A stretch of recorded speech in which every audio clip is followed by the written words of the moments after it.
तो नाज़रीन, सुपर 4 मरहले में शाहीन भारतीय सुरमाओं से टकराने को तैयार। ग्रीन शर्ट्स पिछली हार का बदला चुकाने को बेकरार। दो रिवायती हरीफों पाकिस्तान और भारत की टीमों में कल फिर जोर का जोड़ पड़ेगा। मैच 7:30 बजे शाम दुबई में खेला जाएगा। पाकिस्तानी क्रिकेट टीम ने प्री मैच न्यूज कॉन्फ्रेंस मनसूख कर दी। कप्तान सलमान अली आगा ने आज शाम दुबई में प्रेस कॉन्फ्रेंस करना थी। पाक भारत मैच के दौरान एंडी पाइक्राफ्ट फिर मैच रेफरी होंगे। 14 सितंबर को पाक भारत मैच में एंडी पाइक्राफ्ट ने पाकिस्तानी सलमान अली आगा को हाथ मिलाने से मना किया था। पाकिस्तान ने मामले पर भरपूर एहतजाज किया और एंडी पाइक्राफ्ट को अपने रवैये पर माफी मांगना पड़ी।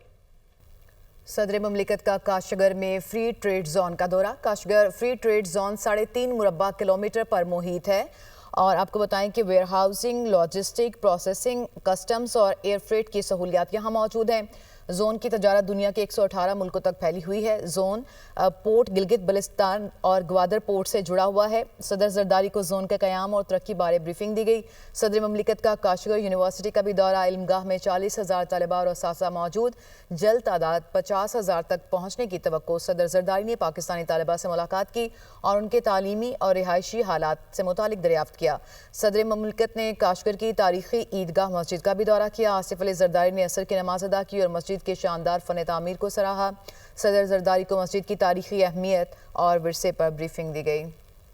अमरीकी सदर ट्रंप का मोदी हुकूमत को एक और झटका। अमरीका ने H-1B वीजे की सालाना फीस बढ़ाकर $1 लाख कर दी। सदर ट्रंप ने नई वीजा पॉलिसी के एग्जीक्यूटिव ऑर्डर पर दस्तखत कर दिए। गैर मुल्की मीडिया के मुताबिक H-1B वीजे की नई पॉलिसी 21 सितंबर 2025 से नाफिजुल अमल होगी। वीजा फीस में इजाफे से भारतीय तलबा और टेक कंपनी ज्यादा मुतासिर होंगी। वीजा फीस बढ़ने पर भारतीय अपोजिशन लीडर राहुल गांधी की मोदी हुकूमत पर कड़ी तनकीद। सोशल मीडिया पर लिखा, एक बार फिर कहता हूं, मोदी कमजोर वजीर आजम हैं। राहुल गांधी ने 2017 में भी अमरीकी वीजा की फीस बढ़ने पर मोदी सरकार को तनकीद का निशाना बनाया था। अमरीकी सदर डोनाल्ड ट्रंप का एक और बड़ा इक़दाम। मोदी हुकूमत को फिर धचका। अमरीका ने H-1B वीजा की सालाना फीस में जबरदस्त इजाफा करते हुए $1 लाख मुकर्रर कर दी। सदर ट्रंप ने नई पॉलिसी के एग्जीक्यूटिव ऑर्डर पर दस्तखत कर दिए, जिसका इत्तलाक 21 सितंबर 2025 से होगा। भारतीय अपोजिशन लीडर राहुल गांधी ने इस इक़दाम पर मोदी हुकूमत को शदीद तनकीद का निशाना बनाया। उन्होंने कहा कि मोदी कमजोर वज़ीर आज़म है और अमरीकी वीजा फीस में इजाफे के हवाले से उनकी कारकर्दगी मायूस कुन है। राहुल गांधी ने 2017 में भी इसी मसले पर मोदी हुकूमत को कड़ी तनकीद का निशाना बनाया था। गैर मुल्की मीडिया रिपोर्ट्स के मुताबिक H-1B वीजा रखने वाले अफराद में 71% भारतीय शहरी हैं। फीस में इजाफे का सबसे ज्यादा असर भारतीय तलबा और टेक वर्कर्स पर पड़ेगा। 40 से 50 लाख रुपए का कर्ज लेकर अमरीका जाने वाले लाखों भारतीय तलबा शदीद परेशान हैं। अमरीका में तालीम हासिल करके या मुलाजमत के बावजूद भारत वापस आकर गरीब और मकरूज बन जाएंगे। जाफर एक्सप्रेस हमले का मास्टरमाइंड गुल रहमान उर्फ उस्ताद मुरीद अफगानिस्तान में पुरसरार तौर पर हलाक हो गया। ज़राए के मुताबिक भारतीय मीडिया और सोशल मीडिया के मुताबिक फितना अल हिंदुस्तान का दहशतगर्द अफगानिस्तान के सूबे हेलमंद में 17 सितंबर 2025 को हलाक हुआ। दहशतगर्द गुल रहमान फितना अल हिंदुस्तान का ट्रेनर और ऑपरेशनल कमांडर था। दहशतगर्द गुल रहमान पाकिस्तानी सिक्योरिटी फोर्सेस, चीनी शहरियों, मासूम शहरियों और मुख्तलिफ इदारों पर हमलों में मुलविस था। फितना अल हिंदुस्तान ने पाकिस्तान के निहत्ते मासूम शहरियों, सिक्योरिटी फोर्सेस और CPAC मंसूबों को निशाना बनाया। विभाग वज़ीर दिफा ख्वाजा आसिफ कहते हैं कि मेरी ख्वाहिश है कि मुस्लिम दुनिया का भी नेटो तर्ज का इत्तेहाद हो। सऊदी अरब के साथ मुआहदे में मजीद ममालिक भी शामिल होना चाहें तो हो सकते हैं। मुसलमान जब तक इकट्ठे नहीं होंगे तब तक इस्तेहसाल होता रहेगा। गजा और कश्मीर में जो कुछ हो रहा है उसके बाद इत्तेहाद वक्त की ज़रूरत है। इसमें बिल्कुल बड़े कवी इम्कानात हैं कि ये एक्सपेंड हो। मेरी एक ज़ाती ख्वाहिश भी है और कमेंट भी है कि जो एक ब्रॉडर शक्ल ये इख्तियार करे जिस तरह नेटो है। मैं समझता हूँ कि वक्त की ज़रूरत भी है उम्मत मुस्लिमा को अपनी सर्वाइवल के लिए।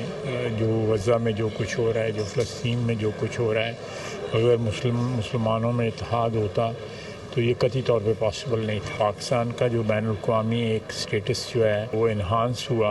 मुस्लिम दुनिया जो है फ़ख्र करती है पाकिस्तान की अफवाज पे। जो पाकिस्तान में इस वक्त जो है हमारी इज़्ज़त आबरू में भी इजाफ़ा हो रहा है और माशी तौर पे भी हम अल्लाह के फजल से जो है वो आज़ाद आहिस्ता आहिस्ता जो जंजीरें जो हैं जो हमारे इर्द गिर्द जकड़ी हुई थी वो टूट रही हैं। वफाकी वज़ीर तालीम डॉक्टर खालिद मकबूल सदीकी ने कहा है कि अवाम के टैक्स से इरकान कौमी असम्बली को तनख्वाहें मिलती हैं।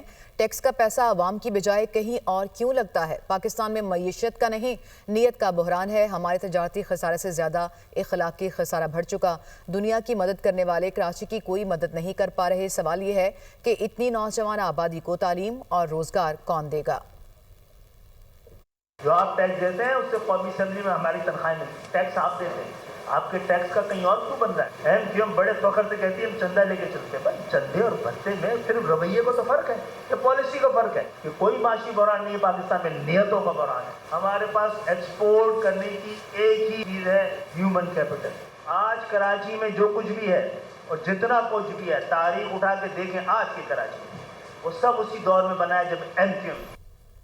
चेयरमैन पीटीआई बैरिस्टर गौहर कहते हैं कि हुकूमत से अपील करूंगा लोगों के ज़रूरी कर्जे मुआफ़ करें। हुकूमत की तरफ से लोगों को बिलासूद कर्जे फराहम किए जाएं। हमें सैलाब से मुतासर लोगों की मिलकर मदद करनी चाहिए। ये वक्त सियासत का नहीं इंसानियत की खिदमत का है। हुकूमत सैलाब मुतासरीन के बच्चों की फीसें मुआफ़ और बिलों में रिलीफ दे। पाकिस्तान ने अपने से 5 गुना ताकतवर दुश्मन भारत को शिकस्त दी है। भारत ने ऐसी मार खाई कि अब ग्राउंड में भी हाथ नहीं मिलाता।